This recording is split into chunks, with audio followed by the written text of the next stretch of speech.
Man, I just realized I need to update all my slides. Hi, everybody.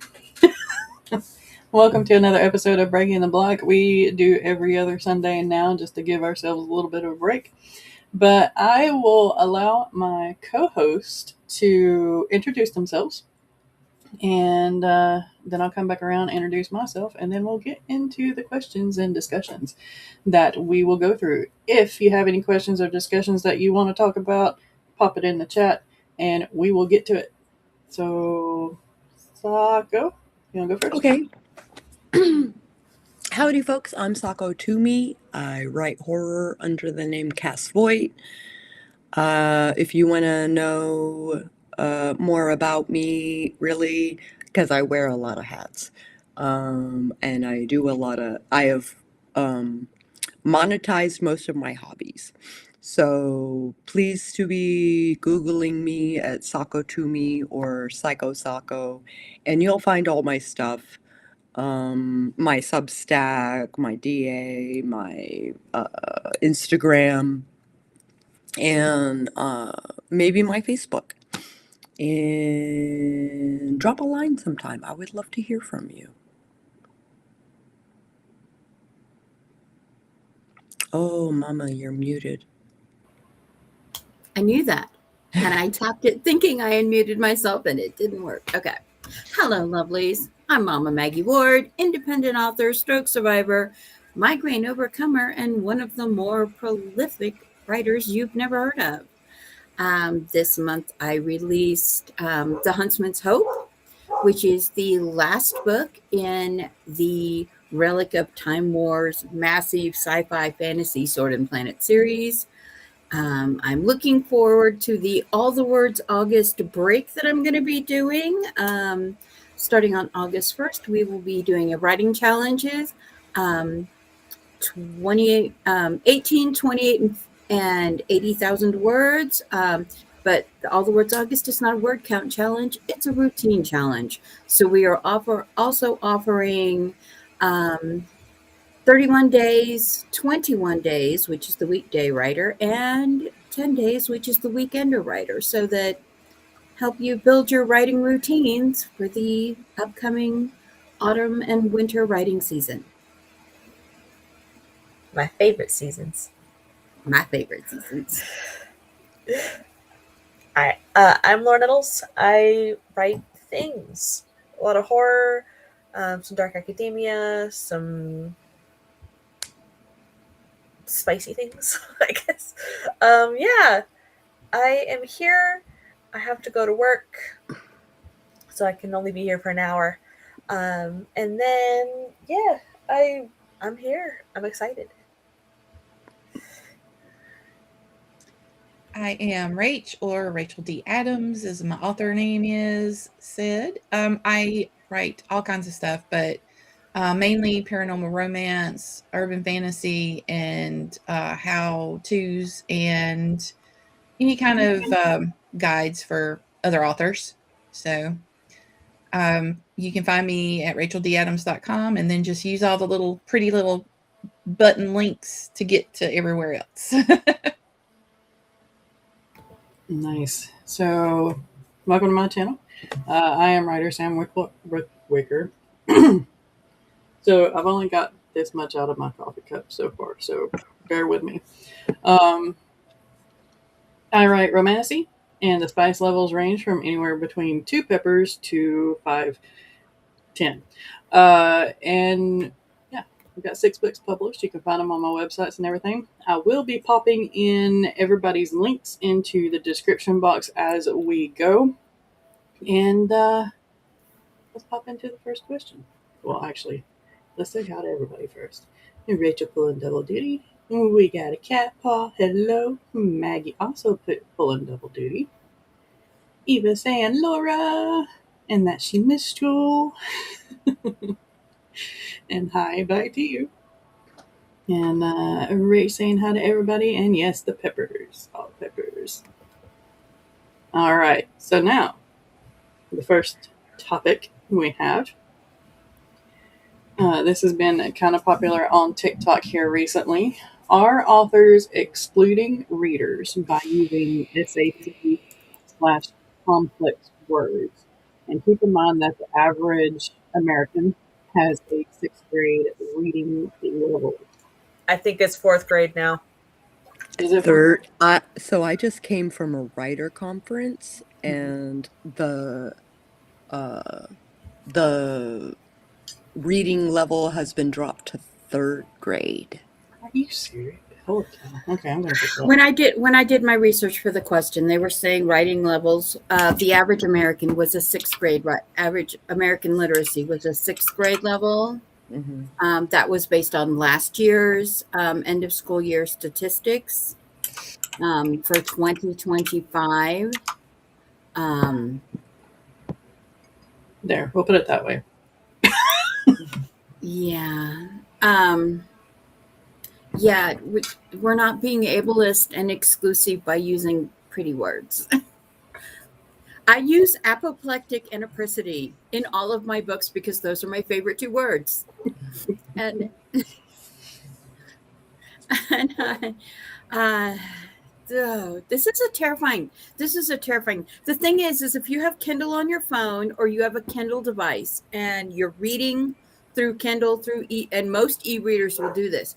If you tap and highlight the word, it will give you the definition of the word. It is not that hard. If you see a word you don't know what it means, you can tap on it and go, oh, okay, and then just keep reading.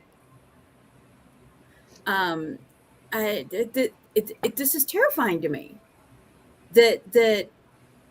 And it's not just like books that people actually physically read. They're saying the same thing about audiobooks. And I know Sako's about to have, and I'm buffering right now. I've been buffering literally on this because you all know me. I'm always talking about language is a living thing. Language is constantly training. I mean, when I was a child back in the 70s and stuff like that, we didn't have the word Xerox. That was not a word. Photocopy. That was a company. That was a company that was developing, and they made photocopies, and they became so prolific that it literally became a verb and a noun. Same with Googling. Googling became a verb. So my view on this, because I write adult books and I use adult language and SAT words or complex words, I trust my audience to be able to read my books and enjoy them and understand what it is I'm trying to communicate. The general populace is not going to like my books. I am aware of that, and I've come to terms with it. But it's... How do I put this? I feel like it's the average, right? So there are people who read at a lower level, and there are people who read at a higher level. And there are really smart people out there that maybe my stuff is boring to them. And the lower end is gonna look at the first chapter and be completely lost. So I look for that, like Goldilocks level of audience, and have been very fortunate. Well, it's terrifying to me because we're talking about almost 50 million people, adults in the United States, are functionally illiterate. Mm-hmm. And I'm like, how can you even navigate? I mean, you can't read signs, you can't fill out paperwork, you can't, and And the other side of this is they're saying between 50 and 60% of Americans cannot read at a junior high or high school level. Mm-hmm. Okay, we're a country of 350 million people. That's 175 million people cannot read at the level of education that our federal government has mandated. And it's, I don't, I under, you know, okay, I'm about to get in trouble, and my opinion in no way reflects the opinions of anyone else in this panel. I hate Fourth Wing. I hate all of those books. I hate the characters. I hate the writing. The smexy time scenes aren't even that good. And if you're so obsessed with smell, see a therapist. I understand that this is a super popular book, but it is, and it's like, oh, it's an adult book. It is an adult It's book, not. but Is it it? is written at the level for 10-year-olds to read. I wish I was joking. When I DNF'd Fourth Wing 5 different times. I tried. Over 2 years, I tried to read this book. But it was like I was reading a children's book with adult themes, and all I can think of was, oh, yeah, let's target children with these themes. Also, there was the whole appearing, disappearing disability thing that made me twitchy, and the mocking of food allergies that made me twitchy. But that's by the by. The problem is the reading level of the book was so low. And I can understand why it was constantly being shoved into YA. And it wasn't because of the content. It was because the reading level of the book was written at a YA or lower level. So I have a couple thoughts. It's all, I've seen so many books coming out, especially since like 2020, since the pandemic, that are written at this much lower vocabulary, writing style, reading level. And I don't want to come off like an elitist. I don't want to be the author that the TikToks were saying these people are. But then again, I'm like, there are some reading levels that should not have sexualized content in them. And then this comes out and you realize that it's not the reading level, the sexualized content in the reading level problem. It's the reader comprehension level problem and Right. the complete and utter failure of our education system. Laura, you were going to say something? So there's also the whole thing where a lot of readers grew up with YA and they want to stick with YA. So they're trying to do crossover appeal, so it's upper YA kind of thing, where it still feels like a YA to appeal to that audience who has aged out, but still go back to read it, I think is kind of what's happening there a bit. Wouldn't they be NA? Did we lose NA? In traditional publishing, there is no NA. There is no NA. And new adult is more like college age, young professional literature. Okay. Yeah. Not 18-year-old dragon riders normally. I just remember the 10-year-old I had to go talk to his mom because he was reading Game of Thrones before people knew what Game of Thrones was. And I'm like, oh, it's not dragons. It's not Anne McCaffrey.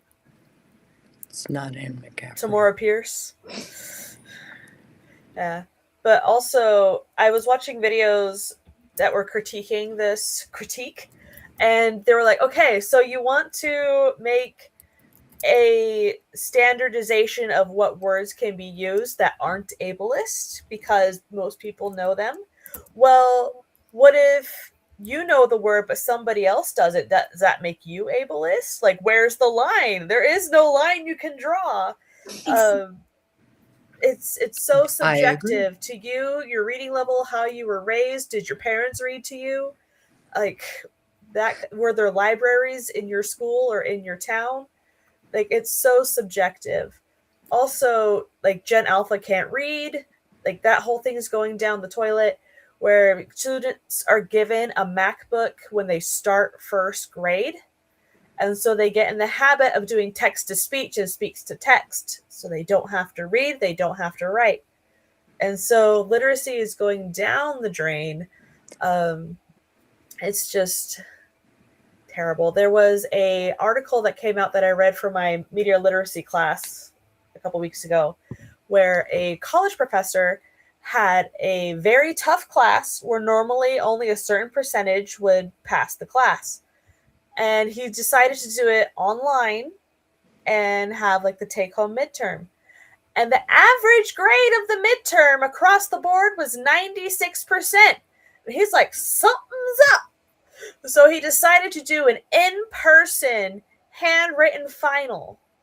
If your grade was comparable to your midterm, you keep it. If not, it gets tossed. Because everybody was using AI to complete their homework.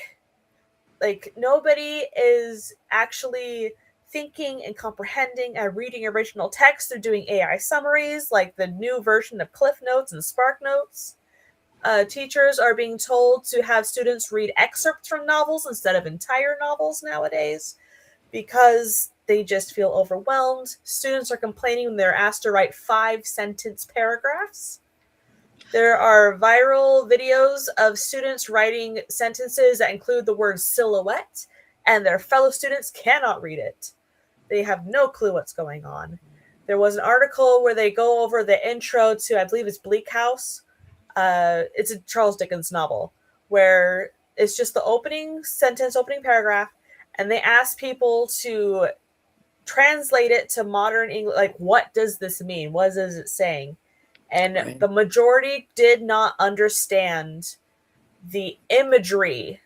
They thought it was literal, that there were dinosaur bones in the mud, and not that it's like, oh my gosh, people just don't read critically and comprehend anymore. So they don't go over simile and metaphor enough. Yes. Yeah, my youngest graduated 3 years ago when ChatGPT was just starting to get really, really big. And their final assignment was take one of the parts of the first act of Hamlet, of a Shakespeare play. Hamlet was the one she wanted, but it was others. But take one and write it in a modern context. Sure. 2 students passed. My daughter and one other student passed that assignment. Everyone else in her English class, and this is an online English class with 90 plus students, 2 of them passed for not using AI the whole semester.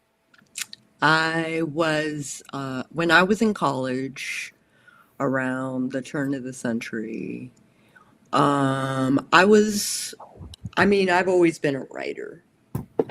Ever since first grade, I've been writing books and stories and papers and stuff like that. So I took this topics in film class, and the goal was to watch a movie or a pair of movies and critique them. And so we had to do 1 page, 1,000 words, and I was the only one in my entire class to have done the homework. And these are college age kids, and I emphasis the term kids because it's the 13th grade, right? And the 13th grade isn't just in college. It is also these 45-year-old women who are being nostalgic for A Wrinkle in Time or Never Ending Story or Twilight. And they hamstring themselves and they don't grow as people unless they challenge themselves. And I am not going to facilitate the cozy horror mentality because the reading level goes down and the horror level goes down, and I'm not gonna support that. I just, and this is me being a child of the 70s and 80s. My nostalgia is things like, um, the unbearable weight of the unbearable weight of lightness, and Under a Tuscan Sky, and Eat, Pray, Love, and the Joy Luck Club. Those are my nostalgia stories. Do I love Anne McCaffrey? Am I like one of her biggest fans and like own like multiple copies of all of her different books because each book has like 8 different covers? Yes, I do. Do I have an entire bookshelf dedicated to Anne? Yes, I do. But to me, she wrote at a high school writing level. She wrote at that older Audience. YA level, the top end of the YA level. And kids nowadays, they can't read her books. Mm-hmm. They don't understand them. And I'm like, I was reading these books when I was 8. I shouldn't have I been was reading them reading. that young. Because of some of the topics in them, but I was reading them at like 8, and this horrifies me. And like my brother, he has he struggles with his dyslexia, and so he doesn't like read paper books, but he consumes 5 to 10 audiobooks a week with his job as a truck driver. Oh, sure. And he purposely does not listen to them on fast speed. I don't either. And he but he and I talked last time we were hanging out. He talked about the issues with feeling DNFing a series of books because he felt like he was reading books from like junior high. And so it's in all the genres right now. It's science fiction, it's even military fiction and things like this. And so and the idea of reading YA language in a spy thriller, Mm-hmm. Mm-hmm. I read a YA murder mystery. It was called The Westing Game. It was on my middle school shelf. It was great, but it was geared towards middle schoolers. Yeah. But I have this book that I recently read called The Salt Grows Heavy by Cassandra Khaw. I hated her first book, Nothing But Blackened Teeth. Great premise, terrible execution with the characters. Anyway, this one was better. But it is a short novella, and it's about a mermaid and a plague doctor. And I didn't even know some of these words. And it was like, I had to look them up. I was like, I didn't know the scientific term for this part of your lip, Mm-hmm. between your nose and your lip. Cupid's bow. I didn't know the scientific term for a religious text that has been erased and rewritten over physically. Like all of these words that are very niche that I did not know. And so I was looking them up as I was reading it physically and had my phone looking up definitions as I was reading. And I still enjoyed it. The characters were better done in this one. I have a favorite sentence in this book where is it? Let's see. There it is. My sisters are alive in these nocturnal fantasies, colorless, resplendent, their hair floating like a frothing of wedding veils. Ooh. Like, isn't that beautiful? That is a beautiful sentence. Like, they're I love how mermaids- poetic they're that is. mermaids in the ocean. They're mermaids in the ocean with their hair frothing like wedding veils. I'm like, yes, please, thank you. Like, I I would have keep this been book. reading a horror book by Werewolf Story by a friend of mine, and the language is definitely adult. I don't have to look anything up though, but it has been so long since I have read a book that actually like garnered my attention. Like there are favorite sentences, there are I make notes regarding like prose that I really like, and I send it to the author. Yeah. And he is grateful for the critique, and that relationship with the book is getting rarer and rarer among all Americans. Well, as someone I have a notebook of favorite quotes from books I've read. As someone who spent 10 years relearning language and still looks up words to make sure that the definition in my broken brain is the definition that I need for the situation I'm using it in, I guess I don't understand why people are so offended by having to do this. I don't understand. I mean, like, Laura, I might be special circumstances. I mean, the most concession that I have made in my writing is to cut down my giant 250,000, 300,000 word books into trilogies and quartets. So they're about 100,000 words each. They're not like, everybody loves a good Brand Sanderson, but a lot of people look at that and they intimidating. The intimidation factor keeps them from picking it up. It's like, if I tell you Relic of Time Wars is 1.4 million words. Well, you're too exactly, Jenna. It's too much work. People like to be in their little the comfort zone, and if a stretch cars work, and that is uncomfortable. You don't want to be felt like they are less than and that they are stupid because they don't automatically know it already.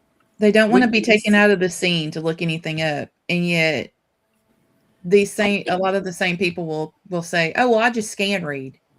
I'm like, well, if you're just I just read the dialogue. I don't read series. I don't read series, and I won't read a book more than 150,000 words. And I wonder how much of it is that they don't want to read rather than they can't read that level. They just don't want to read. They want the tick box of I've read it. They want to have that fulfilling of like, yeah, I'm a reader. The dopamine hit of finishing a book. They want it's trendy. A competition instead of a pleasure. They want to be part of the book talk culture without the books. Which is why all the people with all the fancy sprayed edges books have like hundreds of beautiful, immaculate sprayed edges books, and they've never read well, I'm like with Elizabeth Wheatley. I'm like, how is it that you don't have stuff all over your hands? Because that's a thing for me. Like I'm abusive to my books sometimes because I'm getting into them. If I've got a paperback, I love that about paperbacks. So I hate cracking spines. I try to not I crack love them as I cracking read the spine. I love them. I love it. It's abuse, but I'm reading that book, man. And sometimes I'll bend the cover along the back as I'm reading, Yep. I'll underline stuff, I'll highlight stuff, I'll make notations. Okay. Dog ear. Okay, everyone send your emotional support vibes to Laura.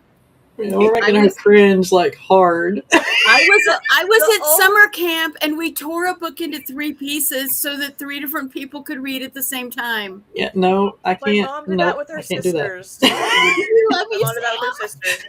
But the only books I write in are my writing craft books. I will read it through once, see if I like it and want to keep it, and then I'll read it through again and highlight and annotate it. Because if I don't want to keep it, I can donate it a clean copy. Sure. Yeah, I also keep little notebooks like this with all the kind of notes and stuff in it. But that doesn't mean I don't abuse them. I do abuse them sometimes. So Yeah. So I think it's my OCD. when I go to a bookstore, right, I don't read the back. I don't read the first page. And some people will frown upon Do me you for read the this, last page? but I crack the spine and I read the midpoint. Okay. At least it's not the last I read page. that page, and if I'm not interested in what's going on in that scene, I don't pick up the book. Because I hate sagging middle syndrome. I refuse to. I absolutely refuse to read a sagging middle. Okay, back to what Eva said about readers don't owe authors anything. Uh, The reverse of that is authors don't owe readers anything. We don't owe them dumbing down our work because they played on their phone in class. yeah, my characters are written as products of their environment. So some of them are going to be very academic. Some of them are very, very just basic when they talk. Some of them have slang. And if you don't get into that, then you're not my reader. You know, you're not my audience. So that's one of the things that I did right from the beginning is I tried to play the I want everybody to like my books game. And it doesn't work. It does not work. So, you know, don't dummy. I as an author or an indie author, I would suggest not dumbing down the books. I suggest not taking things out of books. Leave them as you want them to be left, and then find your audience. But that's just me. Yeah, the whole entertainment world is shifting right now on all levels, on all forms. I mean, Markiplier, who is a YouTube celebrity and gamer, he topped out at the box office last month. Was it last month? His independent made film beat all of the Hollywood blockbusters. All of them. It was decent. I saw it in theaters. It's called Iron Lung, based off of a horror game that he fell in love with. And so entertainment is changing. I think everybody has, I think a lot of people have done what like some of my neighbors have done and just stopped reading because they were tired of getting the same book over and over and over and over again. Which for decades, if you read like genres like the Harlequin romance clubs and all of those, you were literally getting the same characters, different Hallmark locations. Hallmark Channel, at every Hallmark movie. What is the the spreadsheet of 10 Hallmark things that you can pick anything from these 10 lines and 3 columns, and you will have a Hallmark movie. Yeah. That's one reason why I'm so rubbed the wrong way of reading Save the Cat, because everything is formulaic nowadays, it feels like. And so it's like, I don't want to, or it's romancing the beat. It's one of those two. And so everything is following a formula. But also, back to Maggie's point about how all things are changing, the TV shows that are on Netflix and stuff are now being dumbed down to where it is a simple to follow plot that they reiterate over and over again because people are on the phones at the same time, so they can follow what's going on while they're only half or a quarter listening and watching it. Boo. So screen rating is taking a dive. Yeah. just highlighting some of the comments because there were a lot while we were discussing. Yeah. We get to all of them. I caught very briefly something about the Sako method, but I don't know what they meant by that. But where you find Writing to your, I think that was Find your writing. We were audience. talking about writing to your audience. writing And to your not- audience, yeah. And some people are not going to I be your just- audience. I feel like the rest of the populace isn't going to be entertained by my work. You know, like I can't make my husband read my work. And My he husband's reads never read and any he of my reads books. Warhammer, right? So the language is just above above YA, right? So it's simple. There might be a word or two you might have to look up because the context is different, but it's a simpler like series of books, and they're supposed to be bingeable. And I don't write bingeable. That's too much work.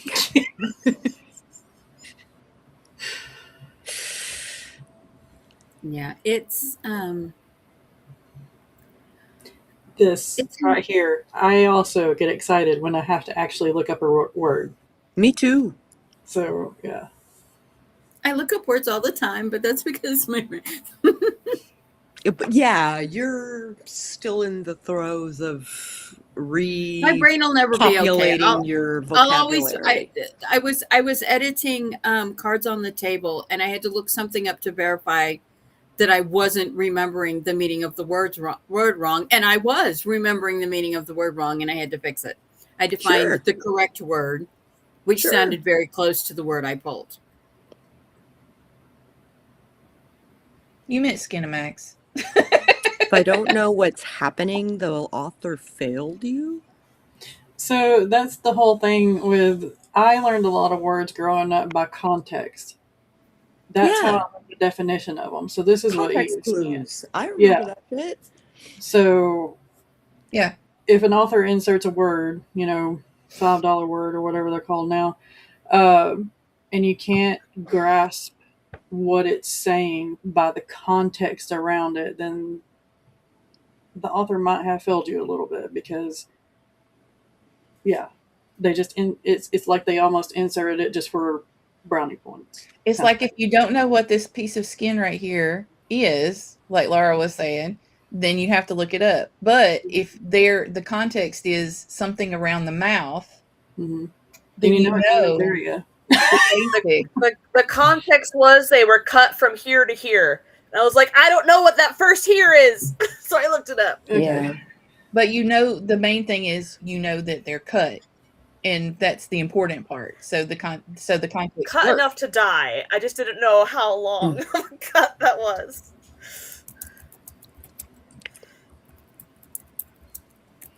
So it's mostly USA. It is US Oddly enough, culture. most of our readers are US. That's what gets me. It's like most of my readers are USA, but this is also going on in the USA. So we're still getting readers, even though we're using $5 words here and there.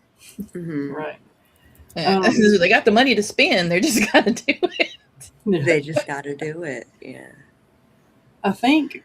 Well, there's also and like I said, it's if you don't know what a word, you're reading on Kindle, you don't know what a word is, all you do is tap it and it will give you the definition immediately. Inflation. I'm looking at the comments, so I'm sorry. Yeah. Mama Ward just posted a thing about like the.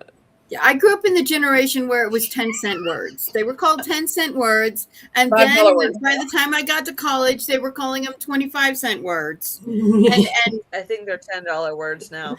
$10 words now. Okay, so they've inflated from my $5 word era. Yeah. I'm in the $5 word they're era. minimum wage words now. They're minimum. What you get for an hour of minimum wage is what you had. Yeah. Hmm. Yeah.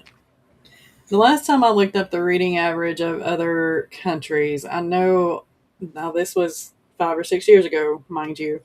I was going to do it for the question today, but I brain. Um, Australia was kind of on par with the United States, and it seemed like a lot of the middle Eurasian countries were. Britain was a little bit higher than us, as were France and Italy. And I Yep. think everybody else was kind of here and there. Hmm. Well, here's the other thing.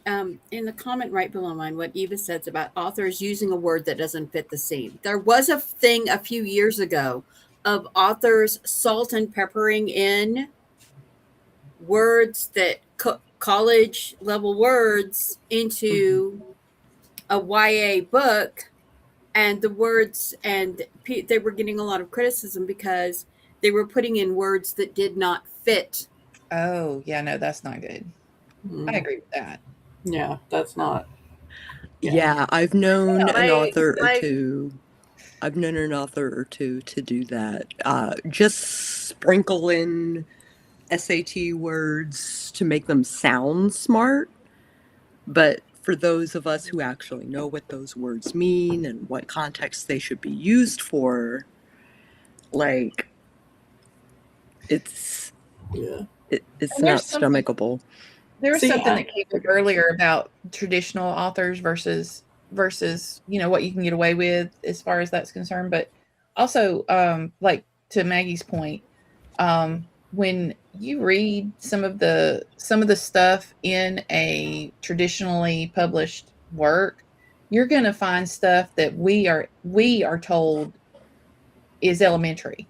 We're told not to do it. What? That's a data dump. What the hell are you thinking? Why would you do that? I dare you to read the beginning of some of the traditionally published books that are making millions of dollars. If that's not a data dump, I don't know what is. And Hmm. they like literally will name off names and places, and the person that's reading is supposed to remember all of these connections that your main character has, and it all was dumped in the first 3 paragraphs.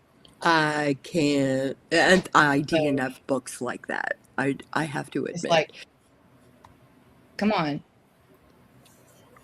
Um, So it all how depends on how you're published too, and what you can get away with and stuff. Yeah, how crunchy is the plot? Like, how many POVs are there? And I've read some fantasy. I've like beta read for some fantasy, and we're talking like 10 main characters. And I can't follow all that. And especially when they do a scene and from the perspective of like two characters, and then the next chapter is the same scene from the Okay, that perspective I'm of not a fan of. other people. I don't want to see the And same thing written twice. I don't want to see the same scene written Mm. twice. But that's a me thing. Like I said, there's lots of people It's a that me are. thing. I absolutely. I am very hard to entertain because I write what I want to see in the world. And if they don't reach that bar, I'm not invested. Yeah. Canaanites, yeah. You know, yeah. Those of us who grew up with that. I grew up reading So, Tolkien. Yeah. um, yeah, I'll admit the first book in our series has a data dump at the beginning of it, but again, first book ever published. So we were kind of just doing what we knew to do, but it's also telling the story and setting the idea of this person, our main character, being depressed and having all this stuff on his mind, and he's overwhelmed. So then the reader feels a little bit overwhelmed by that, and then it And goes into that's a kind of the sequence. point, So right? but when you're talking about somebody, there's a type of data dump that is just like straight up data dumping that I'm like, whoa, okay, let me take my notes now. And I'm Lore like, dumping, yeah. but it's not just what I meant was, it's not just the data dumping, it's also what we're talking about in the language stuff. You know, like they will get away with certain things that indie authors are called out on when it comes Yeah, So, to. Dreaming Truth writes kind of like I do in that her world building, and like there is no need for data dumping, right? Because her characters interact with the world around them and only describes the world in that context. you both And write this very experiential world building. So it's not like here's the world building. It's like this person is living through the world building. precisely, It's as long very as you're interactive. consistent, that's all that matters.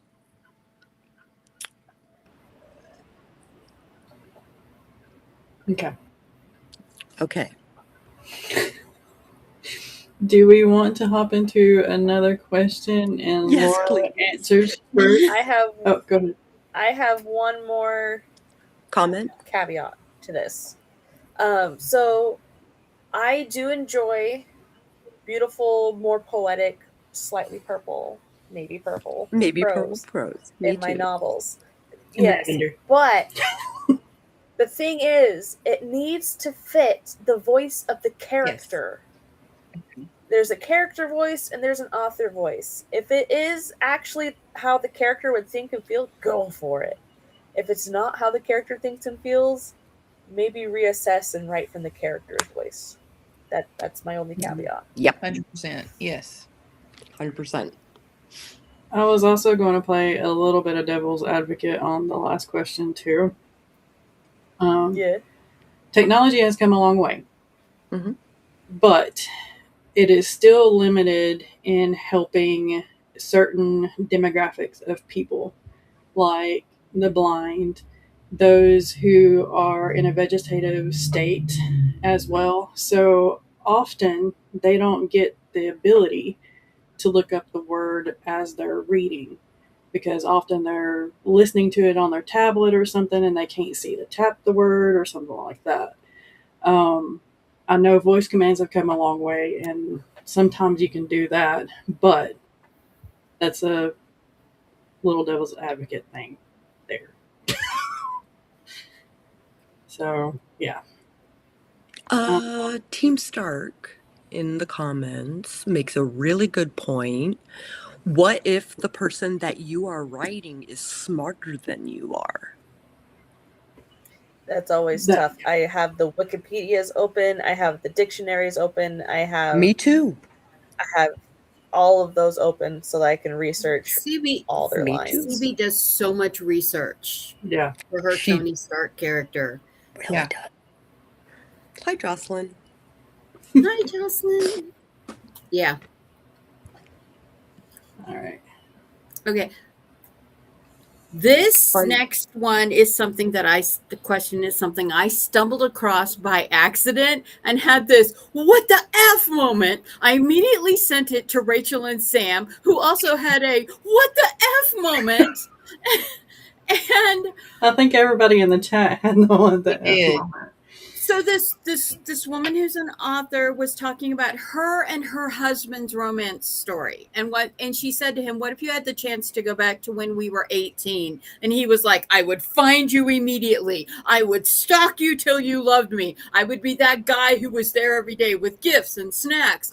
And they were laughing about it and joking about it, Things that he knows she loves. and about how this would be a story. So this guy whose girlfriend is a fan of this romance writer took the idea concepting, put it into Chat GPT, and then sent her the novel. Oh no. I already did all the work. Here it is. Just buff it up and polish it. And then when everybody went, what? She had a what the F moment. And I mean, she blew up on it. She didn't say any names, but she just talked about how offended she was. So he was outed actually pretty himself. mild on it, to be honest. She was very nice. She was, at first she was very, very mild, and then in subsequent videos she started getting madder and madder and madder, and this guy doubled down. And this guy doubled down against like Pulitzer Prize winning authors and New York Times bestselling about, well, AI just makes writing so much easier. I don't know why all of you are doing it. So you can put out a book every month without people having to wait a year or two for your book. He doubled down on it. And it wasn't until her husband sent him a message and said, look, dude, you need to stop. I just want to have a cup of coffee in peace in the morning. What you did was wrong. Creativity and writing is a lot of work. And then the guy was like, oh, I'm sorry for upsetting your wife. He like completely dehumanized her into a piece of furniture. And that's a whole nother thing. But here's the thing is, we all talk about what we're working on, what we're tropes. What would your reactions be if someone said, I heard you talking about this story idea, so I put it into AI and here it is. Now you can just write it in your own, you can just tweak it to your own voice and publish it next week. Okay, so I just came from Imaginarium last weekend, and there was an author there that was handing out her books to people. And it turned out that it was AI, and the illustration, like the written portion was AI, the illustrations were AI, and people were throwing the book away. So I don't think that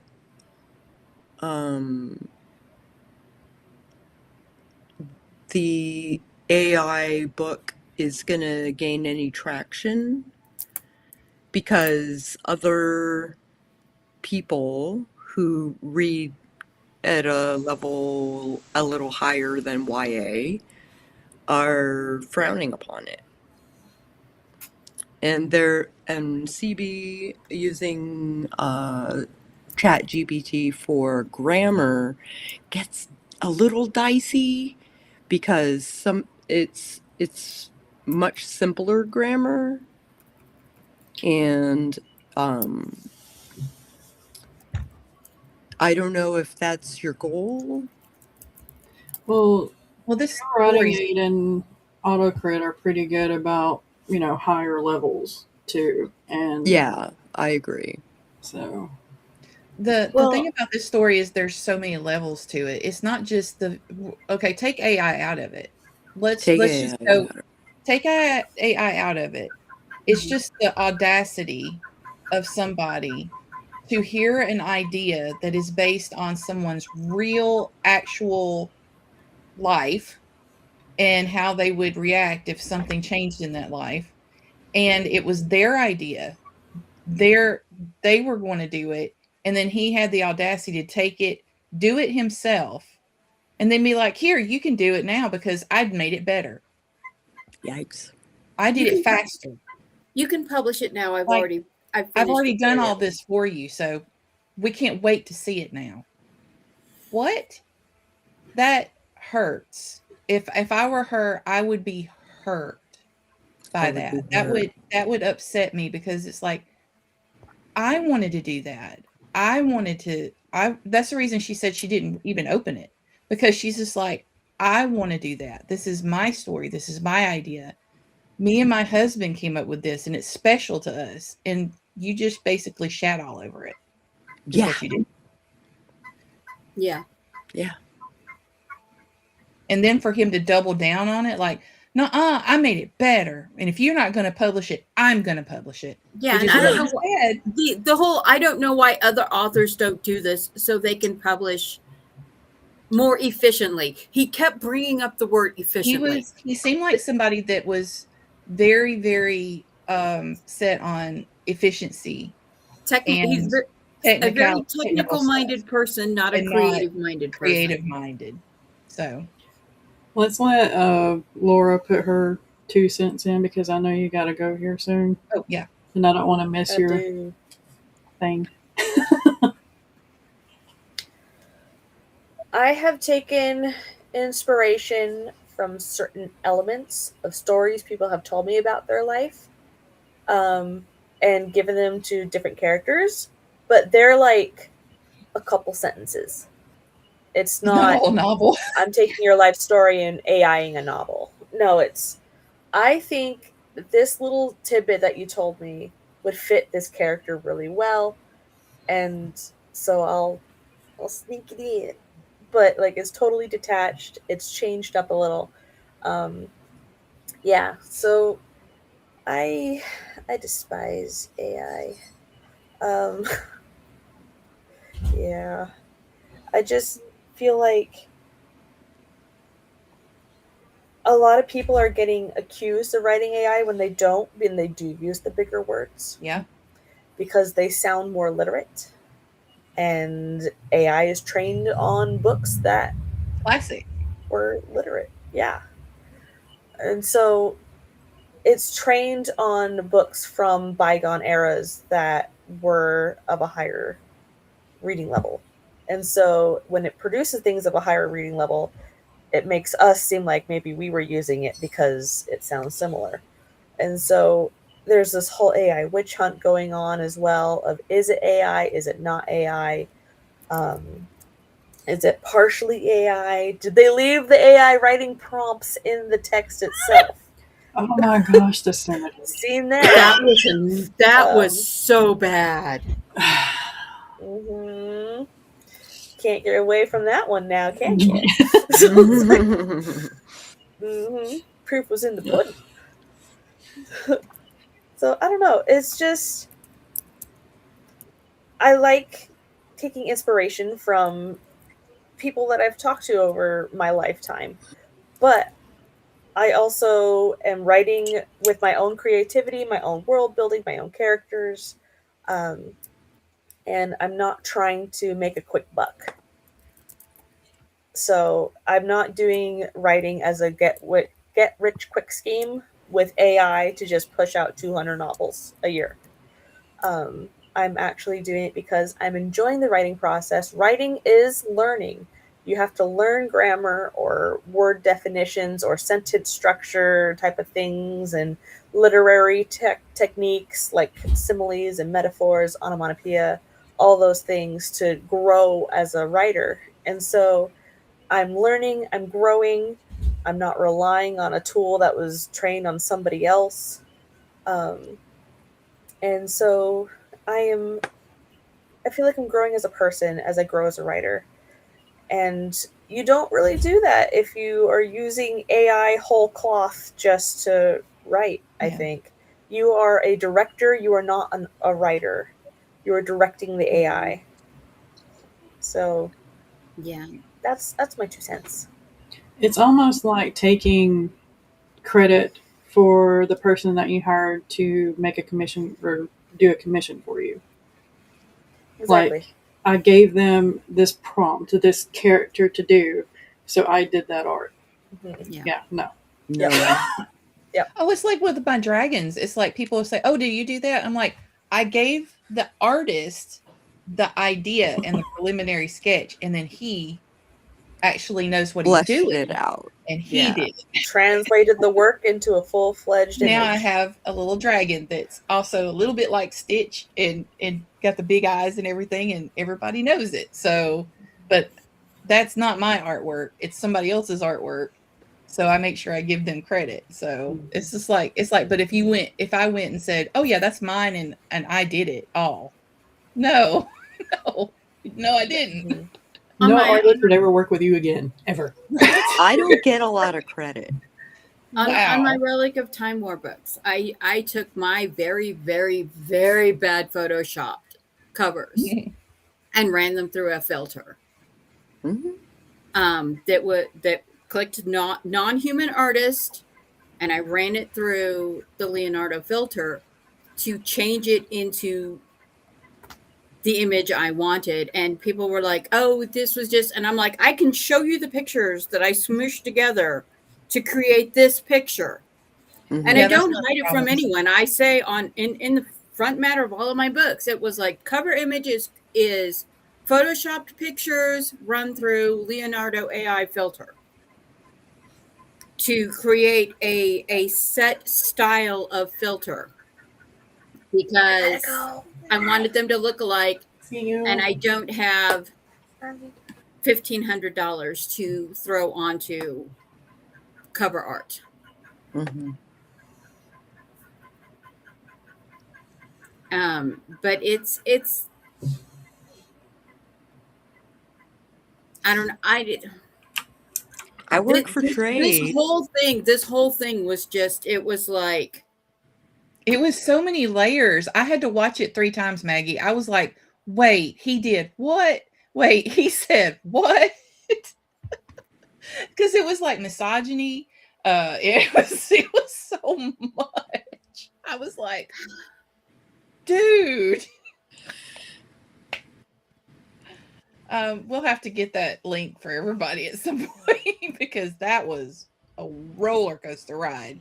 Yeah, that. I popped it in the chat.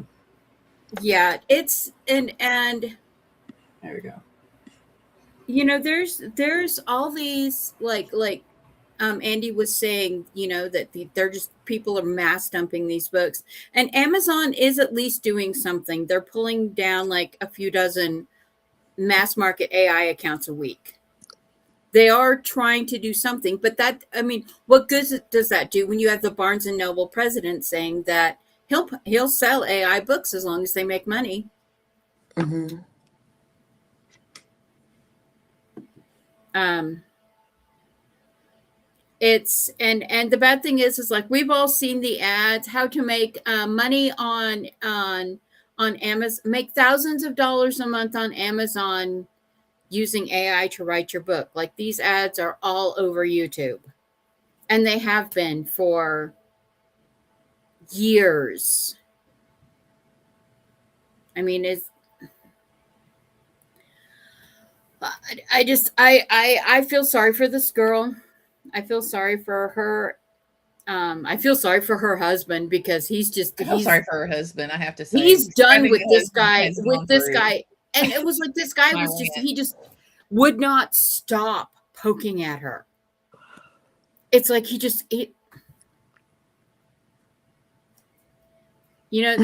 one of those type of people that just like keep poking at someone they've already provoked to see how far they can provoke them. And just his reaction to those. I mean, it's like, okay, dude, you're not even giving yourself time to reflect on what people are He wasn't. saying to you. He was in full defense mode. Yeah. He was mansplaining to a romance author. He was mansplaining to Victoria Alvarez. I mean, come on. No, I could, yeah. I wanted to research and find him and be like, okay, I'm going to his house. Who's coming with me?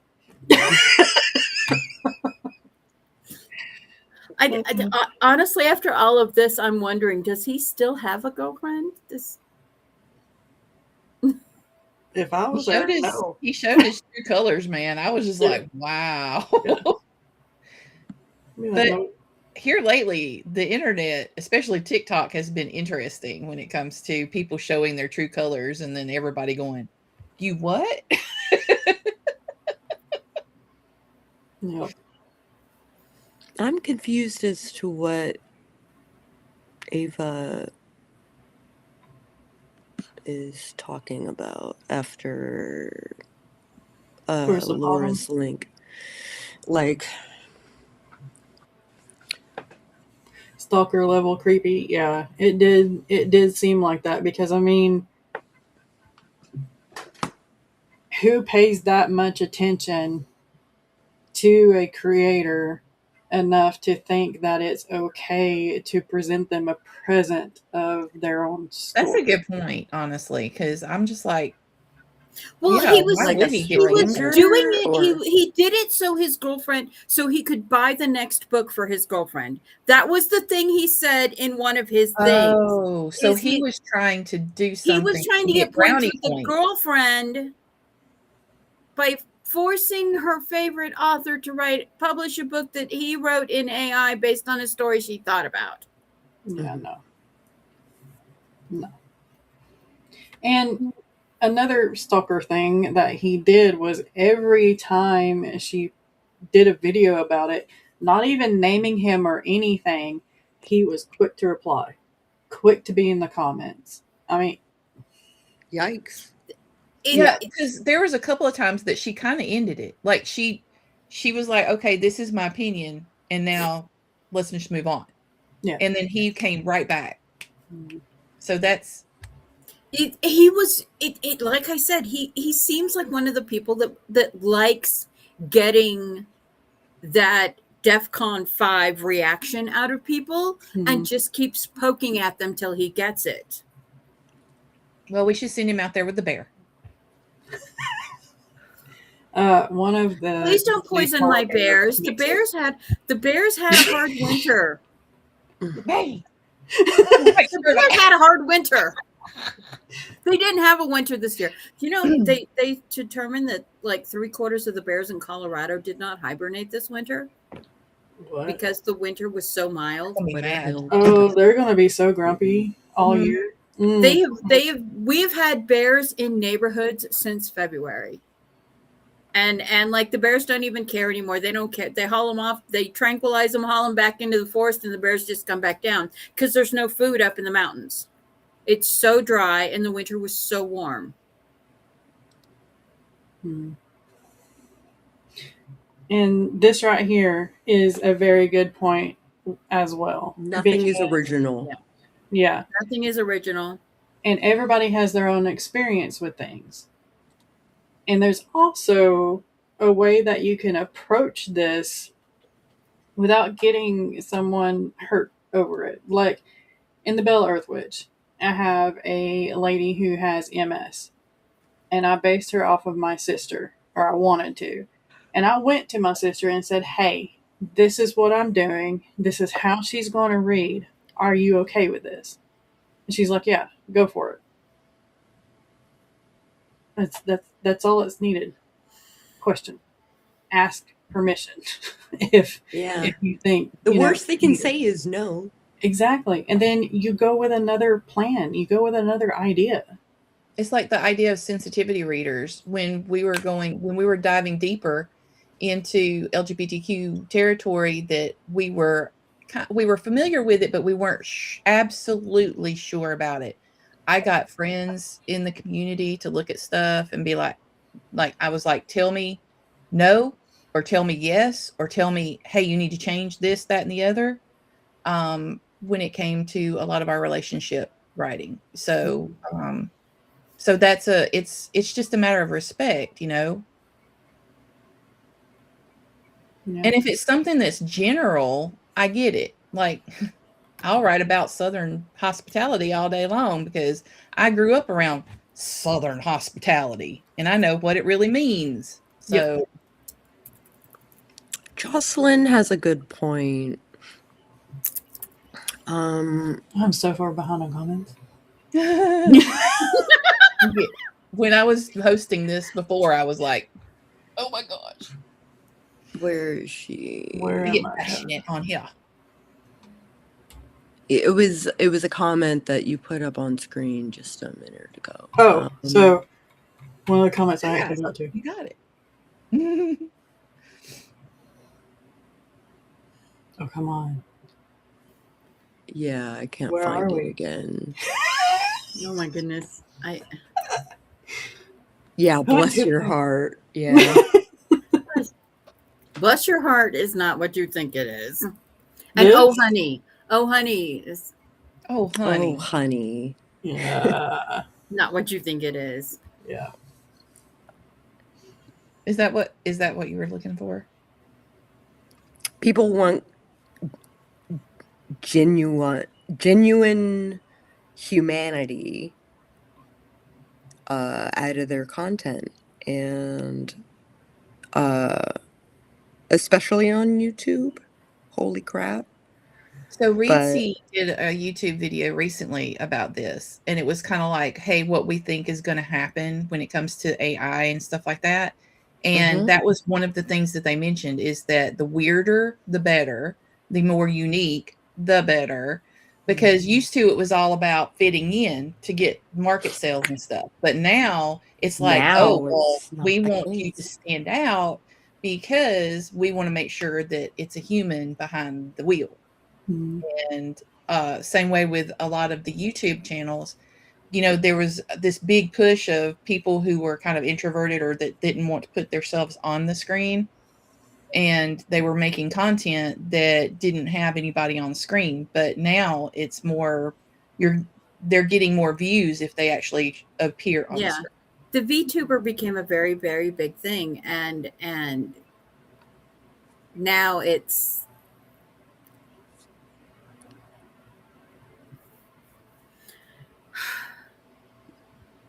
Yeah.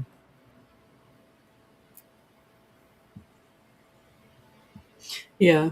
This right here. It's like with this coming out, like I had a paranoid moment, like how much should I talk about my books now? And then I'm like, you know what? You're not popular. Who cares?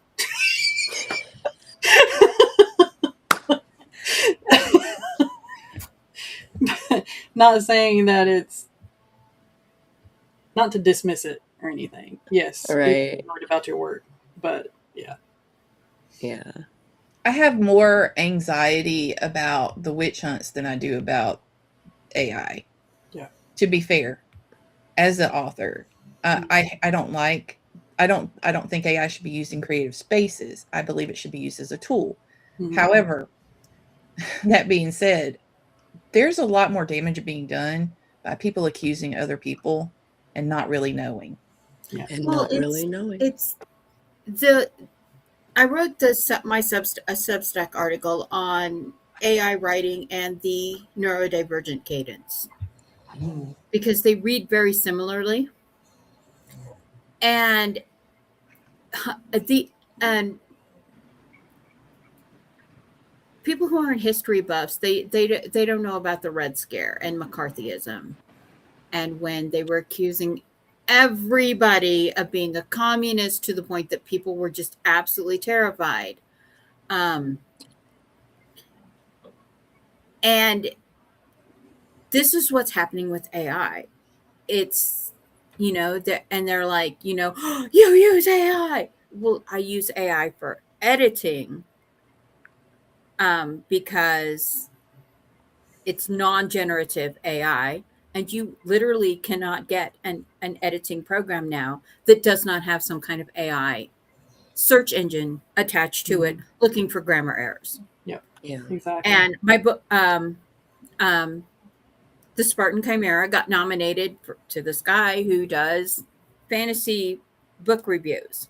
And he is rabid anti AI, and I'm not going to say his name here.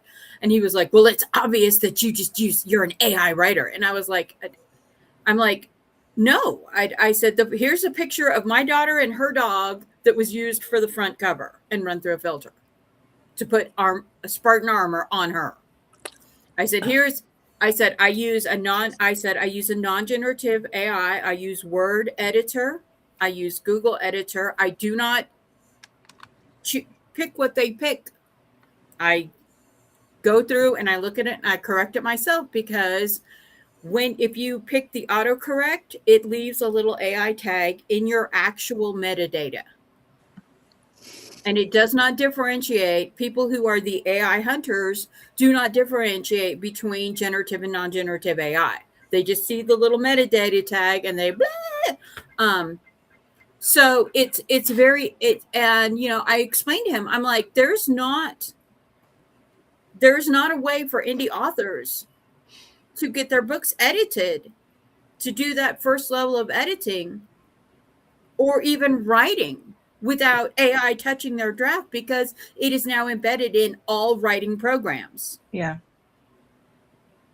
The only thing And that we're trying out right now is ellipsis, but just I have to have time to figure out a new program. Mm-hmm. and so it's unfortunately the targeting is, you know, it's like Okay, I I seem to, will this read seems to the come up every 2 weeks about this this hate flu that's going around affecting everybody's brain, and it's like contagious. It's the need to hate on people. Yeah. It's like Karenism is now a mental fog flu that is just Karenism, I like that. affecting everyone, and they're just We like have a new ism. start randomly attacking a thing. And it's, I don't know, love each other, give each other grace. If somebody does something you don't agree with, it's their, as long as they're not hurting you, it's, or someone else, it's their right to do it. You don't have to agree with them. You don't have to hate someone because they do something you don't like. I mean, if you want to put peanut butter in your coffee, that's your business, but I'm not going to drink it.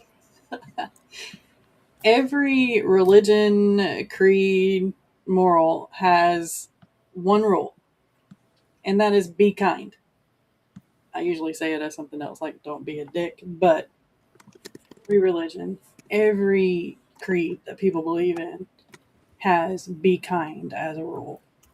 So, yeah, just stop. Oh, Gotta go. You gotta go. Okay. I got a bowl. All right. Bye. Have a good one. I'm watching the power go up and down right now, and I'm like, are we about to hit a brownout?